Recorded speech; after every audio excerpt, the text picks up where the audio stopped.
Hi friends, இன்னைக்கு நம்ம வீடியோல மீல் மேக்கரை வச்சு சோயா டிக்கா மசாலா 10 நிமிஷத்துல எப்படி பண்றதுன்னு பார்க்கலாமா?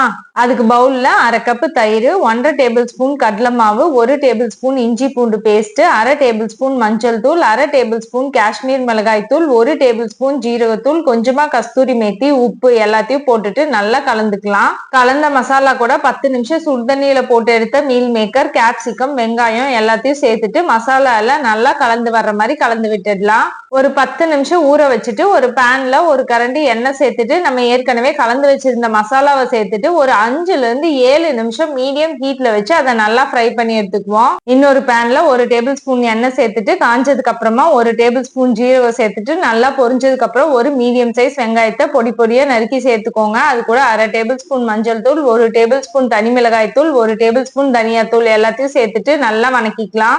ஒரு பெரிய தக்காளியை நான் மிக்சியில அடிச்சு வச்சிருக்கேன், அதையும் சேர்த்துட்டு நல்லா எண்ணெய் பிரிஞ்சு வர வரைக்கும் அதை வதக்கிட்டு நம்ம ஏற்கனவே வறுத்து வச்சிருக்க சோயாவை அதுக்குள்ள சேர்த்துடலாம். மசாலா எல்லாம் நல்லா சோயாவோட கலந்து வர மாதிரி கலந்து விட்டுட்டு இப்போ 1 டம்ளர் தண்ணி சேர்த்துட்டு ஒரு மூடி போட்டு 10 நிமிஷம் அதைய விட்டுடலாம். மீல் மேக்கர் நல்லா மசாலால குக் ஆயிருக்கு. இப்போ பொடி பொடியா நறுக்குன கொத்தமல்லி இலைகளை தூவி சர்வ் பண்ணோம்னா சூப்பர் யம்மியா ஒரு சோயா டிக்கா மசாலா ரெடி. 10ல இருந்து 15 நிமிஷத்துக்குள்ள சூப்பர் ஈஸியா இந்த சைட் டிஷ்ஷை பண்ணிடலாம். சப்பாத்திக்கெல்லாம் அவ்வளோ அட்டகாசமா இருக்கும். பாய்.